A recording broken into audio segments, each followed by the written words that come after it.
नुकत्याच गणरायाच्या विसर्जनाच्या मिरवणुका निघालेल्या आहेत आणि आज आपल्यासोबत स्टुडिओमध्ये गप्पा मारण्यासाठी म्हणून रंगकर्मी असं आपण म्हणू शकतो गायक अभिनेता अमोल बावडेकर हे आपल्यासोबत उपस्थित आहेत। त्यांची मी ओळख आधी तुम्हाला करून देते। अर्थात त्यांना ओळखणार नाही असं कुणीही नाहीये, पण तरी देखील एक ओळख म्हणून नाटक म्हणू नका, मालिका म्हणू नका किंवा चित्रपट या त्रयी व्यासपीठावरून ज्यांनी आपलं नाव उंचावलेलं आहे असे अमोल बावडेकर आपल्यासोबत उपस्थित आहेत।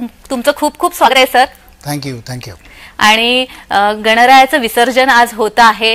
हे सगळे गणेशोत्सवातले दिवस कसे गेले खरं तर कळतच नाही। बाप्पा कधी येतो आणि तो जाऊच नाही असं वाटतो। तुमच्या काय भावना आहेत? सगळ्यांसारख्याच माझ्याही भावना आहेत की कुठेतरी अंतःकरण जड होतं, पण हा विश्वास असतो की पुढच्या वर्षी परत येणार आहे लवकरात लवकर। त्यामुळे मला असं वाटतं की वर्षभर आपण बाप्पाच्या आगमनाची तयारी करत असतो आणि वाट बघत असतो, आणि बाप्पा आल्यावर जो काही उत्सव होतो तो वर्षभराचा सगळा क्षीण घालवण्यासारखा उत्सव असतो असं मला वाटतं। परंतु आज बाप्पा जाताना थोडंसं अंतःकरण जड होतंच। अगदीच। मी तुम्हाला एक विचारेन ते म्हणजे अभिनेता म्हणून तुम्ही परिचित आहात, पण गायनाची कला देखील तुम्ही जोपासलेली आहे। गाणं तुमच्या फार जवळचं आहे, काय सांगा? मला असं वाटतं की ही ओळख थोडीशी उलटी आहे। मी पहिल्यांदी तर गायक म्हणून मी माझं करिअर सुरुवात केलं आणि त्यानंतर मी अभिनेता झालो। त्यामुळे शिक्षण कंप्लीट केल्यानंतर पहिल्यांदा मी गाणं शिकलोय सुरेश वाडकरांकडे। तर गाणं ही माझी पहिली ओळख आहे, पण नंतर मी अभिनय करायला लागलो तर आता जास्त लोकांना अभिनेता म्हणून माहिती आहे, पण खरं मी गायकही आहे। अगदीच। मग सुरुवातीलाच आपण एक गाणं बाप्पासाठी आणि बाप्पाचं काय म्हणतो आपण गुणगान गाण्यासाठी म्हणून एक गाणं तुमच्या गळ्यातून आम्हाला ऐकायला अगदीच आवडेल। जरूर। प्रारंभची तू अनादि अनंता, प्रारंभची तू अनादि अनंता, मंगलकारक तू सुख करता, दर्शन सुख कर तव लंबोदर, दर्शन सुख कर तव लंबोदर, ऐकावी फलश्रुती गायितो, श्री तव पंचारती गायितो, श्री तव पंचारती।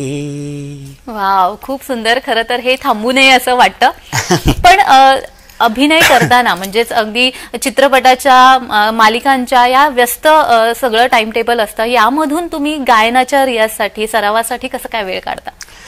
मला आठवतंय की मी जेव्हा गाणं शिकायला सुरुवात केली होती तेव्हा आमचे गुरुजी श्री सुरेश वाडकर ते नेहमी म्हणायचे की आपण खाण्यासाठी वेळ काढतो, जरा आराम करायला वेळ काढतो, तर मग गाणं जो माणूस गाण्याची तालीम घेतो किंवा शिकतोय त्यांनी त्याच्या रियाजासाठी वेळ काढलाच पाहिजे। जेवण आराम याच्यासारखंच एक नेसेसरी गोष्ट आहे तो म्हणजे रियाज। त्यामुळे हे तेव्हापासून डोक्यात ठेवून बाकी कुठलीही वेळ असो रियाजाची वेळ रियाजाचीच असते, मग ती चुकत नाही। अगदीच। 14 विद्या 64 कलांची देवता म्हणून गणरायाला पूजलं जातं आणि तुमच्या डोक्यावर तर वरद हस्त आहे। त्यांचा अभिनय आणि गायन या दोन्ही कला तुमच्याकडे आहेत। खरं तर तुम्ही त्यात पारंगत आहात आणि या सगळ्यासाठी बाप्पाचे कसे आभार माना किंवा बाप्पा तुमच्या त्या बाबतीत कलेच्या बाबतीत तुमच्या किती जवळचा आहे? मला कधीच असं वाटलं नाही की हे मला जमतंय। मला नेहमीच या गोष्टीचा आभास वाटतो की हे जे परमेश्वराने दिले, कला ही मुळात परमेश्वरानेच द्यावी लागते, ती शिकून येत नाही, ती कुठून तरी आतून यायला लागते। तर मला असं वाटतं की कलाकार मी झालोय याचं सगळं श्रेय परमेश्वरालाच आहे, गणरायालाच आहे, जो विद्येचा कलेचा देवता म्हणतो। त्यांनी दिलेल्या गोष्टी आहेत ज्या आपण फक्त जोपासायच्या आणि पुढे नेण्याचा प्रयत्न करायचा, त्यामुळे सगळं श्रेय बाप्पालाच देईन मी। अगदीच।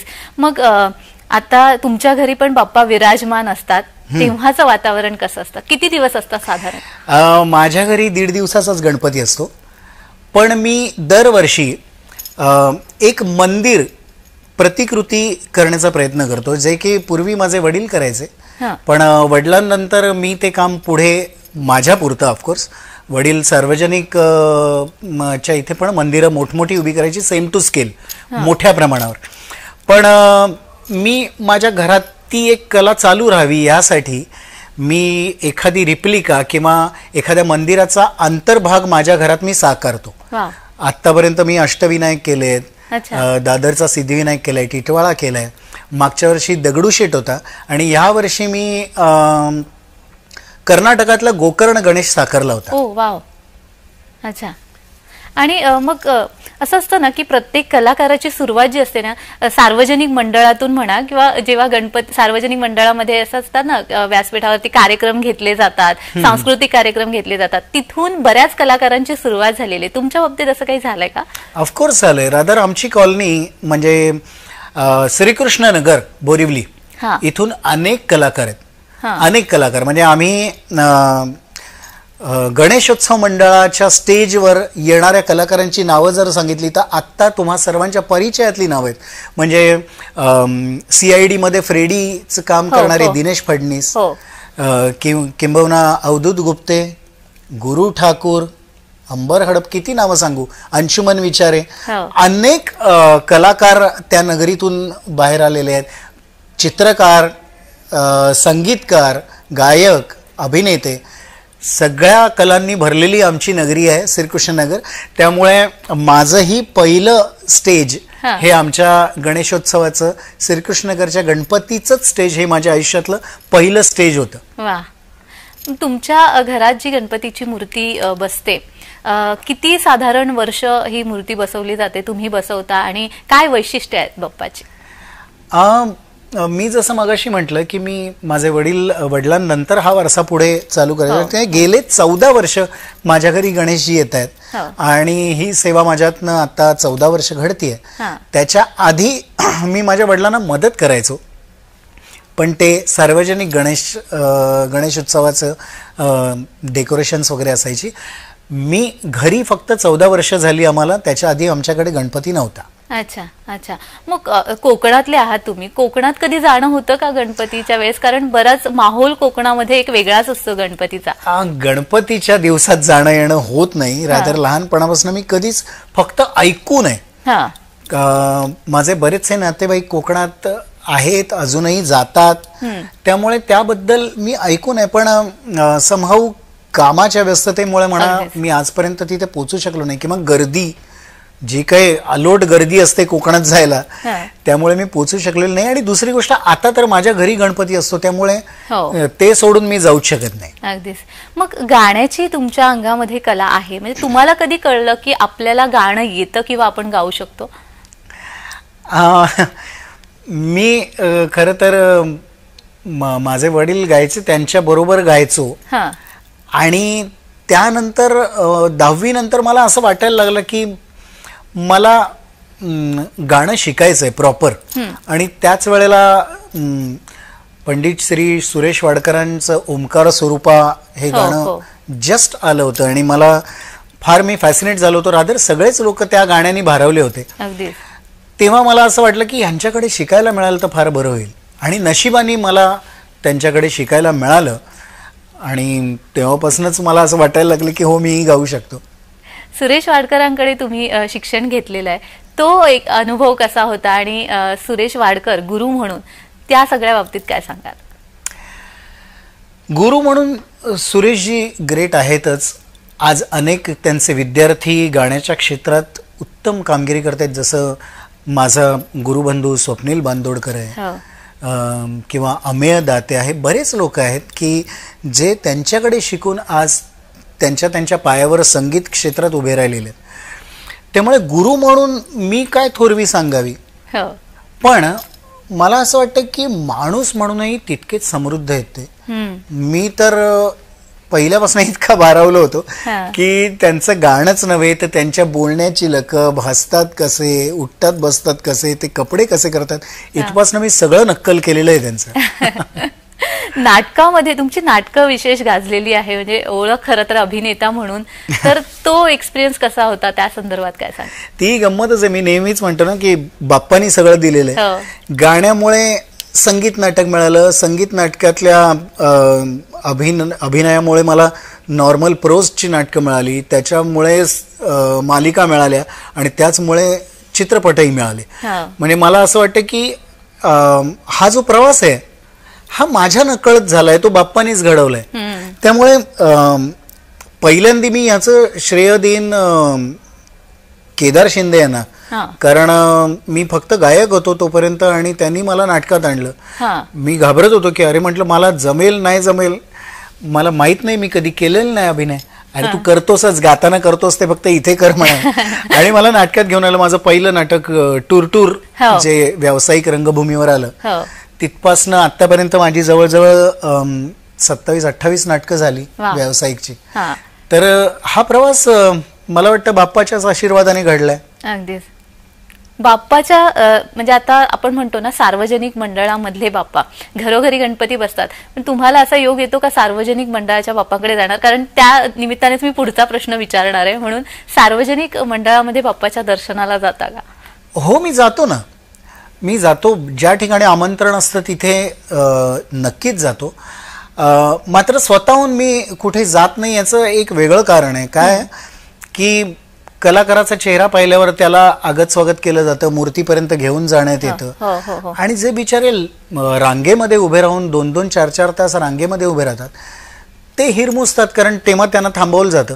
त्यामुळे शक्यतो मी स्वतःहून सार्वजनिकच्या दर्शनाला जात नाही ह्यासाठी, कारण मला बाकीच्यांना थांबवून तिथे समोर जाणं मला पटत नाही.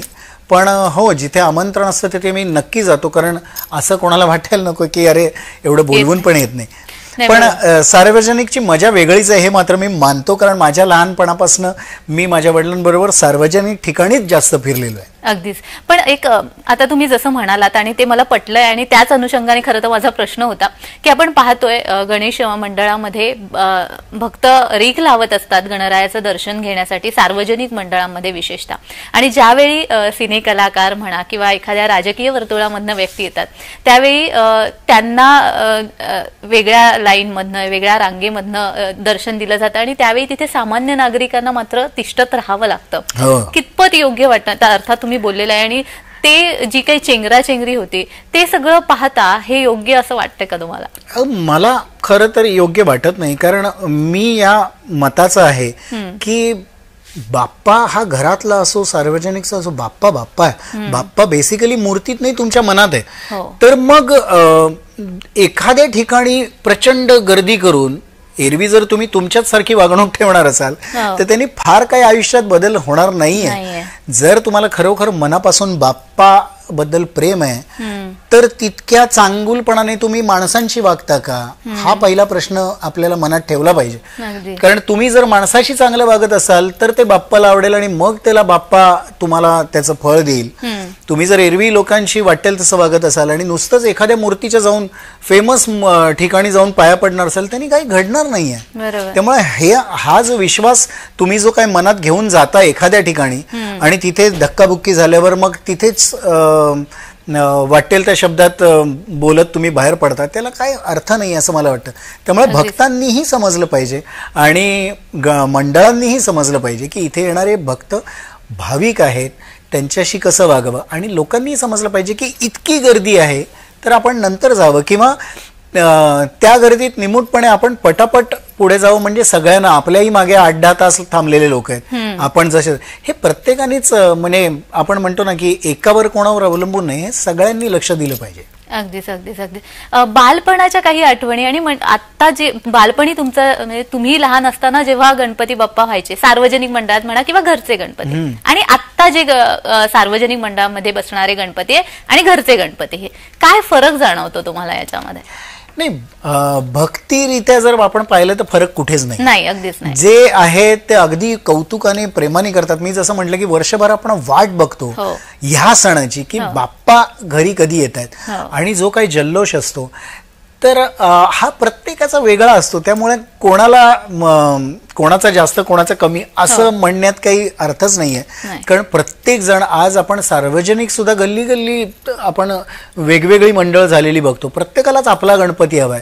तर मला कुठे त्यात काही चूक वाटत नाही, कारण प्रत्येकाची आपली आवड असते. घराघरात जर प्रत्येक जण आपल्या घरात आणून बाप्पा विराजमान करत असतील तर डेफिनेटली प्रत्येक गल्लीत प्रत्येक घरात असं वाटणं स्वाभाविक आहे. अगदी अगदी. नाही, चूक बरोबर हा प्रश्न नाही. मला असं विचारायचं होतं की तेव्हा मध्ये काय होतं आणि आत्ताच्या वातावरणात काय बदल झालेला आहे, किंवा भक्तीमध्ये नाही पण एकंदरच काय फरक झालेला आहे. कारण आम्ही म्हणजे तुम्ही लहान असतानाचे गणपती कसे असतील आणि आत्ताचे गणपती कसे आहेत आम्हाला एक उत्सुकता असते म्हणून विचारलं. नाही, मला चालीरीती आणि याच्यामध्ये काय फार फरक वाटत नाही बाप्पाच्या ह्याच्यात. हा, मात्र त्याला आणताना किंवा नेतानाच्या मिरवणुकींमध्ये जी गाणी वाजतात त्यामध्ये फारच बदल झालेला आहे. पूर्वीचं जास्त पवित्र वाटण्यासारखं वातावरण होतं, किंवा किंबहुना प्रत्येक दिवशी वेगवेगळे सोपस्कार केले जायचे, मंत्रोच्चार केले जायचे, हवन केले जायचे.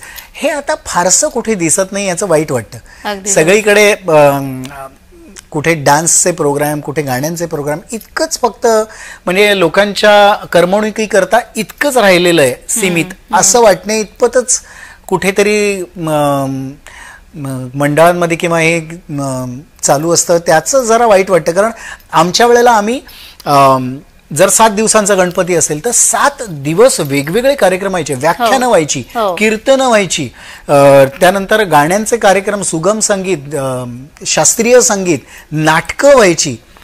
सो मला असं वाटतं की हे सगळीकडे अजूनही तसंच जर झालं तर लोकांना विविध कार्यक्रम बघायला मिळतील आणि मनोरंजनाच्या ज्या कॉन्सेप्ट आपल्या लिमिटेड झालेत ना त्या कुठेतरी परत वाईड होतील असं मला वाटतं. त्यामुळे ते परत करावं लोकांनी असं मी निवेदन करतो सगळ्यांना. अगदीच अगदीच. नाही, खरंच. आणि एक गायक म्हणून मी तर तुमच्याकडे ह्याच प्रश्नाला खरं तर येणार होते की तुम्ही एक गायक आहात, गाणं तुमच्या नसानसामध्ये भरलंय असं आपण म्हणू शकतो. आणि जेव्हा असे बिभत्स नाच केले जातात गणपतीच्या समोर, किंवा खरं तर ते अपेक्षित नसतं, त्यावेळी मनाला कुठेतरी चुरचूर लागते की नाही, असं हे खरं तर नाही व्हायला पाहिजे. हो, कारण मी जरा जुन्या पठडीचा सुरेशजींकडे क्लासिकल शिकलेला माणूस आहे, त्यामुळे मला फार थिल्लर गाणी तशी मनाला भावत नाहीत. पण कुठेतरी असं वाटतं की डीजे हा प्रकार गणपती बाप्पाला तरी आवडत असेल का त्याच्या माथ्यावर आपण थोपलेला आहे तो प्रकार. कारण एकेकाळी शांतपणे आणि धीर गंभीर आवाजात कुठेतरी सुरांशी खेळत एखादा गायक त्याची कला सादर करायचा किंवा चरणावर ठेवायचा बाप्पाच्या, तेच आज चरण स्वतःचे थिरकवत वाटेल त्या गाण्यांवर डीजे, आणि त्याच्यात बाप्पाच्या गाण्यांचा संबंध असेल असंही नाही. तिथे फारच वाईट वाटतं की अरे हे का, केवळ तुम्हाला नाचायचंय म्हणून. बाप्पाच्या मिरवणुकीचं काय, त्याला काय आवडेल ह्याचा कुठे तुम्ही विचार करताय की नाही. हे आपलं माझं पर्सनल मत आहे, जे फक्त माझ्या पुरतं मर्यादित आहे. अगदीच अगदीच. मी तुमच्या काही अशा विशेष भूमिकांकडे पण येणार आहे, मला प्रश्न अजून आहेतच, पण त्याआधी आणखी एक गाणं जर आम्हाला ऐकायला मिळालं तर आम्हाला निश्चितच आवडेल. बरं. सनईचा सूर कसा वाऱ्यानं भरला, ढगांचा ढोल घुमू लागला, बिजलीचा ताशा कसा कडकड कडाडला, पाऊस फुलांचा वर्षाव स्वागताला, पाऊस फुलांचा वर्षाव स्वागताला, आला आला आला माझा गणराजा आला. वा, खूप सुंदर. तर येस, मी तुमच्या नाटकांकडे खरं तर येणार आहे.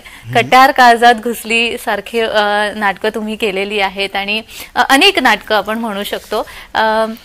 मला आणखी एक लक्षात राहिलेली तुमची भूमिका ती म्हणजे एका तृतीयपंथी व्यक्तीची भूमिका तुम्ही केलेली, आणि ती त्यामुळे विशेष म्हणजे लक्षात राहिली अमोल बावडेकर असं आपण म्हणू शकतो.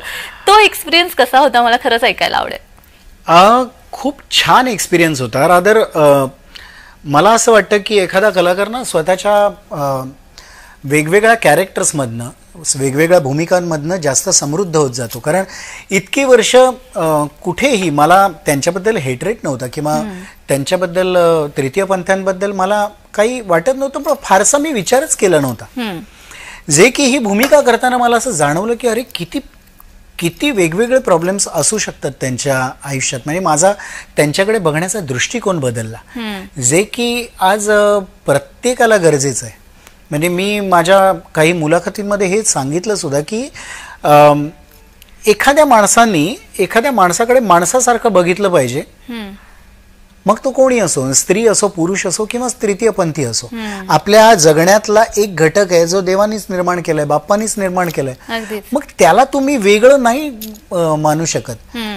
पण ती भूमिका केल्यानंतर मला जाणवलं की खरंच फार वेगळा एक्सपिरियन्स होता आणि माझ्यासाठी तो. कारण त्या लकबी, मग ते स्त्रीसारखा पेहराव करणं, तसं वावरणं, उठणं बसणं, साडी सांभाळणं, ह्या सगळ्या गोष्टी मी त्या निमित्ताने शिकलो.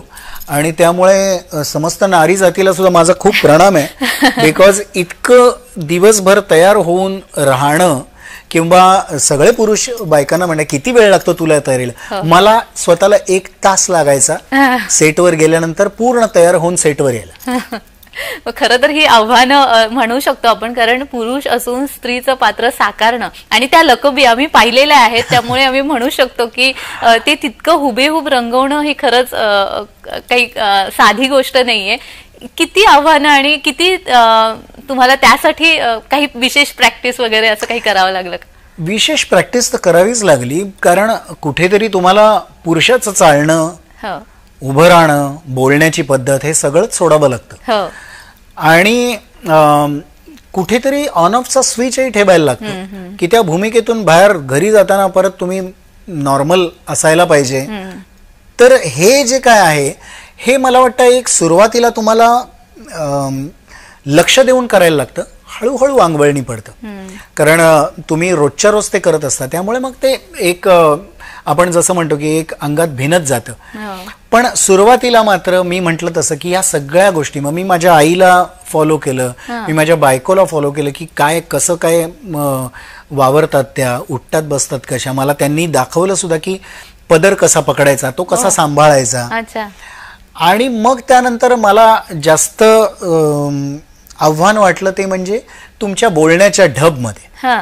कारण ते जर जास्त फेमिनाईन करायला गेलात तर ते खोटंही वाटतं, आणि पुरुषी बोललात तर ते फार विचित्रही वाटतं. ह्याच्या मधला एक बारीक धागा असतो जो तुम्हाला दाखवायचा आहे, तो जर करेक्ट पकडून चालला तर तुम्ही ती भूमिका करू शकता. सो मी जरा थोडीफार प्रॅक्टिस करून, आणि गाण्याचं माझ्याकडे थोडं अंग असल्यामुळे त्याच्यात मी स्टेजवर सुद्धा वेगवेगळ्या ट्राय केले होते व्हॉइस मॉड्युलेशनसाठी, की आवाज कसा तुम्ही बदलू शकतो, मग स्वरयंत्र कसं काम करतं. तर त्याप्रमाणे तो आवाज त्यावेळेला तुम्हाला काढता आला पाहिजे, जो की प्रॅक्टिसने आला मला. बरोबर. आणि मग ऐतिहासिक सुद्धा काही चित्रपटांमध्ये तुम्ही भूमिका केल्यात, अहिल्यादेवी होळकर म्हणा, राजमाता जिजाऊ, तो एक्सपिरियन्स कसा होता? माध्यम वेगळं, कारण चित्रपटाचं काम करण्याची पद्धत वेगळी, तिथले हावभाव वेगळे, सिरियल करताना, मालिका करताना त्याचे वेगळे, आणि स्टेजचं एकदमच वेगळं. कारण तिथे तुम्हाला समोर बसलेल्या प्रेक्षकांपर्यंत तुमचे एक्सप्रेशन पोचवायला लागतात. सिरियलला तुम्हाला कमीत कमी हावभाव आणि हे करून पोचाय. सो प्रत्येकाचं तंत्र वेगळं. पण ऑफकोर्स एक्सपिरियन्स चित्रपटाचा खूपच ग्रेट असतो, कारण खूप शांतपणे आणि विचारपूर्वक जास्त काम करता येतं असं ते माध्यम आहे. त्यामुळे पांघरुण चित्रपट म्हणा किंवा तुम्ही म्हणाल तसं राजमाताजी, ह्या चित्रपटांमध्ये मला काम करायला खूप मजा आली, खूप वेळ घेऊन आणि छान काम करायला मिळतं म्हणून. अगदीच. आपण पुन्हा एकदा बाप्पाकडे वळूयात. बाप्पाच्या आशीर्वादाने इतक्या कला आपण म्हणू शकतो अंगी त्यांनी दिलेल्या आहेत. खरं तर धन्यवाद मानायचे की आभार मानायचे असतील तर कोणत्या गोष्टीसाठी, आणि जर एखाद्या गोष्टीसाठी बाप्पा माफ कर असं म्हणायचं असेल तर कोणत्या गोष्टीसाठी माफी मागा? कलाकार म्हणून मी बाप्पाला पहिल्यांदा आभार ह्या गोष्टीचं मानेन की मला त्यांनी कला दिली अंगात. कारण मी लहानपणापासून हे ऐकत आलो किंवा ते संस्कार झाले माझ्यावर की जो कलाकार आहे त्याला कधीच कुठल्या गोष्टीची कमी पडत नाही. हे मानण्यावर आहे, मी मानलं आणि मला त्याचा प्रत्ययही येतो. आणि जर ह्याच्यात कुठे कमी पडत असेल तर मात्र मी त्या बाप्पाची क्षमा मागतो की जर माझ्याकडनं प्रयत्न किंवा कलेच्या क्षेत्रात माझं योगदान कमी पडत असेल तर माफ कर आणि मला बळ दे की मी माझं योगदान वाढवू शकेन. अच्छा, अगदीच अगदीच. आणि बाप्पा घरी आल्यावरती पदार्थांची मेजवानी असते. तुमच्या घरी असं काही विशेष पदार्थ मोदक व्यतिरिक्त, आणि मोदक आवडतात का मुळात? म्हणजे मोदक हा प्रश्न चुकीचा आहे, सगळ्याच चुकीचा आहे खरं तर. म्हणजे मग असा प्रश्न होऊ शकतो, उकडीचे मोदक की तळलेले मोदक? मला तर उकडीचे मोदक जास्त आवडतात, अच्छा. पण मी मुळातच खवय्ये आहे. हा, त्यामुळे मी सगळे मोदक खातो. बरं, आमच्या सासूबाई वगैरे सगळेच असतात. सासूबाई माझी आई उकडीचे मोदक करते आणि सासूबाई पुरणाचे आणि सारणाचे हे तळलेले मोदक हे सगळे आमच्या घरी नैवेद्याला असतात आणि ते सगळे मी खातो. बरं, बेसन लाडू, रवा लाडू, आमच्या घरी दिवाळीपेक्षा जास्त फराळ बाप्पाच्या वेळेला असतो, त्यामुळे तो मी सगळा खातो न चुकवता. आरास वगैरे या सगळ्या गोष्टींमध्ये तुमचं योगदान किती असतं? मी मगाशी म्हटलं, आरास म्हणजे माझ्या घरी प्रत्येक वेळेला मी अख्खं मंदिरच साकार करतो, सो तीच माझी आरास असते. आणि गंमत म्हणजे मला दर वेळेला पुढचा बाप्पा कोण असणार हे कोणीतरी सुचवतं. दर्शनाला आलेला भाविक, अरे वा आता हे केलं, मग पुढच्या वर्षी हे का नाही करत, ओके चला ते कर, असं करत दरवेळेला एक बाप्पा आमचा विसर्जनाच्या आधीच सांगून जातो की पुढच्या वेळेला कुठच्या स्वरूपात येणार आहे. अगदीच अगदीच. बाप्पा दरवर्षी विराजमान होतात, यावेसे वाटतात खरं तर, पण जावेसे वाटत नाही. आज अनंत चतुर्दशी आहे, सगळे साश्रू नयनांनी बाप्पाला निरोप देत आहेत, त्या भावना काय असतात? खरं तर जाऊ नये असं वाटतं, पण असं म्हणतो ना की वाट बघण्याचा आनंद जास्त असतो. त्यामुळे ठीक आहे, बाप्पा जात आहेत पण ते परत येण्यासाठी या भावना कुठेतरी मनात असतात. त्यामुळे कुठे असं जास्त त्रास नाही होत मनाला, कारण माहिती आहेत की ते आत्ता मूर्ती स्वरूपातले गेले तरी कायम आपल्या पाठीशी आहेत, त्यांचे आशीर्वाद. एक कलाकार म्हणून तर मी नेहमीच म्हणेन की आम्ही सकाळी तानपुरा घेऊन रियाजला बसलो की पहिला ओमकार लावल्यावर बाप्पांचं दर्शन होतच तिथे. त्यामुळे ठीक आहे, आता अनंत चतुर्दशी आहे, बाप्पा जात आहेत, दुःख होत आहे, पण पटकन पुढच्या वर्षी ते परत येणार आहेत, म्हणून तर आपण म्हणतो पुढच्या वर्षी लवकर या, लवकर या. खरंय खरंय. आणि आपण आता मगासपासून ही दृश्य पण पाहतोय, बाप्पा निघालेले आहेत आणि जी काही यावर्षी आपण म्हणू शकतो की विशेष काही गोष्टी करण्यात आलेल्या आहेत. त्यामुळे आपण म्हणू शकतो की लेझर लाईट ज्या इतके वर्ष वापरत आल्या होत्या त्यामुळे काही लोकांना त्रास होतो, त्या बंद करण्यात आलेल्या आहेत. महिलांच्या सुरक्षेचा तो एक वेगळा विषय आहे, त्याच्याकडे यावर्षी खूप जास्त भर दिले. जवळपास 96 स्क्वॉड निर्भयाचे तैनात करण्यात आलेले. एकंदर सगळी परिस्थिती बघता आत्ताची, आणि ह्या गणपती मिरवणुका स्त्रियांच्या बाबतीत पण म्हणा, ज्या गोष्टी घडतात आहेत, काय तुमच्या भावना आहेत किंवा काय सांगाल तुम्ही प्रेक्षकांना? खरं तर हे स्वतःहून व्हायला पाहिजे अशी इच्छा आहे बाप्पाकडे. मी हेच मागीन की प्रत्येकाला सुबुद्धी द्यावी, की मी मगाशी म्हटलं तसं की माणसाला माणसासारखं बघा, वस्तूंसारखं नका बघू. तर हे खरं करायची वेळ येते, हे दुर्दैवी बाब आहे की इतक्या सगळ्या काय म्हणू आपण त्याला काटेकोर बंदोबस्त करावा लागतोय. खरं तर ही वेळ येता कामा नये, पण ठीक आहे, आपल्या सरकारने या सगळ्या गोष्टींकडे लक्ष देऊन त्याबद्दल काही गोष्टी निवडल्या आहेत, करायला सुरुवात केली आहे, त्याबद्दल सरकारचे फार आभार. अगदीच अगदीच. गणरायाची वेगवेगळी नावं प्रचलित आहेत, त्या वेगवेगळ्या नावांचे वेगवेगळे अर्थही आहेत. गणरायाचं असं कोणतं रूप, असं अर्थात म्हणजे आपण एका मूर्तीमध्ये किंवा एका रूपामध्ये आपण बाप्पाला बघूच नाही, खरं तर ओमकार आहे तो, त्यामुळे बघूच नाही, पण असं कोणतं रूप जे मनात बघितल्यावर भावतं? अष्टविनायक आपल्या समोर आहेत, किंवा तर कोणतं रूप असं जे विशेष भावतं? मला नाही असं सांगता येणार, कारण बाप्पा मुळातच लाडका देव असल्यामुळे तो कुठल्याही स्वरूपात आवडतो. मला एक तुम्ही मगाशी विचारलं लहानपणची आठवण, हे सार्वजनिक बाप्पा सतत बघून बघून मला असं वाटलं की आपण का नाही मंदिर बांधायचं एखादं, म्हणून मी 4 लादीचे तुकडे आणून आमच्या घराच्या बाहेर एक मंदिरासारखं केलं छोटस, आणि मला एक मूर्ती मिळाली त्यावेळेला. अच्छा. हा, छोटीशी मूर्ती होती लाकडाची, मी आणून बसवली तिथे, आणि कुठेतरी मिळाली होती, मला आता आठवत पण नाही, लहान होतो एकदम. आणि आजोबा म्हणाले, अरे असं बाप्पाला बाहेर ठेवायचं नसतं, तिथे कोणी येतं, जनावर येतात काय, म्हणून ती मूर्ती उचलून आणल्यावर कळलं की ती उजव्या सोंडीची चंदनाच्या लाकडाची मूर्ती होती. आणि ती मिळाली मग तुम्हाला? ती मला कुठेतरी रस्त्यात मिळाली. आणि माझी इच्छा होती की गणपती वाचा, आणि त्या 2-4 दिवसातच हे सगळं घडलं.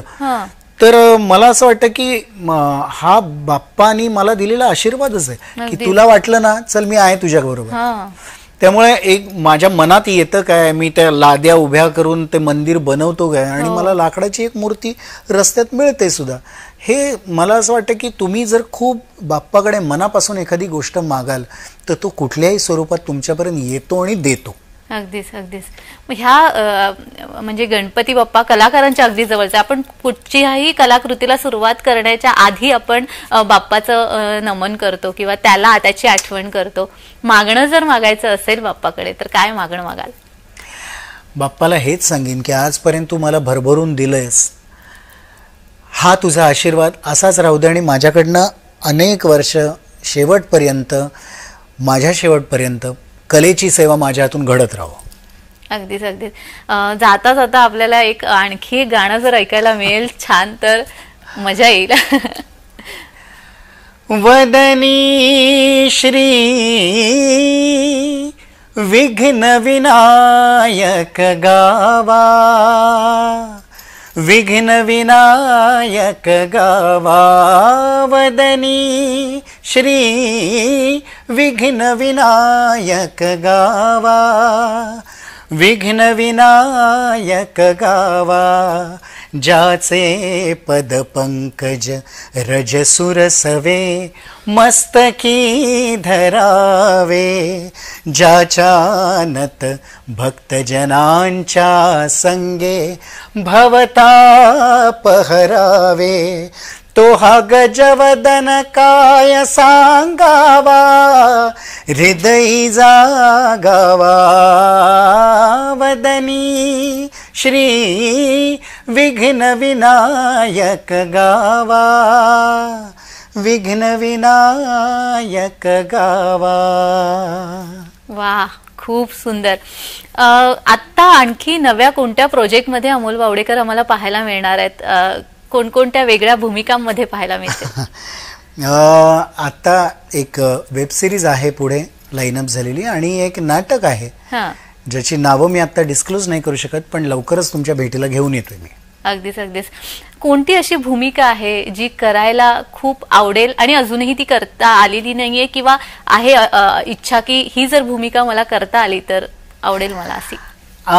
मी आजपर्यंत बाप्पाच्या कृपेने मला प्रत्येक भूमिका वेगळीच मिळाली. मी कधी विलन केले, कधी संत केले, कधी पौराणिक मध्ये नारद केले, तर ही आत्ता जी भूमिका आली होती तृतीय पंथाची तशी केली. मला असं वाटतं की एक गायक असताना जो अभिनेता स्वतःसाठी मागत असतो प्रत्येक वेगळी भूमिका, अशा माझ्या वाटेला येतात, ही परमेश्वराची कृपाच आहे. पण हो, मी शक्यतो रिपीट करत नाही कुठची भूमिका, कारण मग त्यात वैविध्य राहत नाही असं मला वाटतं. तर पण एक भूमिका अशी आहे जी माझ्या मनाच्या खूप जवळची आहे, जी मी ऑलरेडी केली आहे, पण मला करायला मिळेल तर मी पुन्हाही करेन. ती म्हणजे पेशव्यांची भूमिका. आणि स्वामिनीमध्ये मी पेशवे केलं होतं, नानासाहेब पेशवे, आणि खरंच मला पेशव्यांची भूमिका करायला मनापासून आवडेल. ह्या सगळ्या जितक्या भूमिका तुम्ही केलेल्या आहेत, आव्हानात्मक त्यातली भूमिका कोणती होती असं तुम्हाला वाटतंय तुमच्या अंदाज, म्हणजे आतापर्यंत? सगळ्याच, म्हणजे चित्रपट म्हणा, मालिका आणि नाटक, सगळ्या एकंदर जर विचार केला तर कोणती भूमिका? असं सांगता येणं मुश्किल आहे, कारण प्रत्येक भूमिका ज्या वेळेला वाटेला येते त्यावेळेला ही मनात भीती असतेच की माझ्याकडनं ही भूमिका व्यवस्थित होईल का नाही. मग त्यासाठी जास्तीत जास्त प्रयत्न करायचे आणि उभं राहायचं ती भूमिका करायला. ती प्रेक्षकांना आवडेल की नाही ही नंतरची बाब आहे. तुम्ही ती मनापासून करताय की नाही ही पहिली गोष्ट आहे. आणि मी ती मनापासून करतो, मग त्यातल्या काही गाजल्या काही नाही गाजल्या तर ते ठीक आहे. पण मला नाही असं वाटत की हा चल करूया, करून टाकू ही भूमिका, अशी कुठलीच भूमिका नसते. कारण प्रत्येक भूमिका करताना तुम्हाला तुमचं स्वत्व सोडावायला लागतं. अमोल बावडेकर जसा आहे तशी ती भूमिका कधीच नसते. त्यामुळे प्रत्येकच भूमिका आव्हानात्मक आहे. खरं आहे. आणि आता तुमच्या ज्या जितक्या भूमिका आम्ही पाहिल्या आहेत त्यातून ते दिसतंय, एक वैविध्य दिसतं आहे. आणि अशाच भूमिका आपल्याकडून घडत राहोत अशी आम्ही बाप्पाच्या चरणी देखील प्रार्थना करतोय. आमच्या जय महाराष्ट्राच्या प्रेक्षकांसाठी आज अनंत चतुर्दशीच्या निमित्ताने तुम्ही काय सांगा? मी सर्वांना हेच सांगेन की स्वतःला सांभाळा, लोकांनाही सांभाळा, चेंगराचेंगरी करू नका. मला माहिती आहे खूप गर्दी आणि तुम्ही सगळे उत्साहात आहात बाप्पाच्या विसर्जनासाठी, पण कुठेतरी आपलं आणि दुसऱ्यांचं भान ठेवा आणि सुरक्षित राहा. बस. धन्यवाद अमोल सर, तुम्ही खूप छान आपल्या गप्पा झाल्या खरं तर, आणि खूप मजा आली तुमच्याशी बोलून. तुमचे अनुभव तुम्ही शेअर केलेत, आम्हाला खूप छान छान वाटलं. धन्यवाद.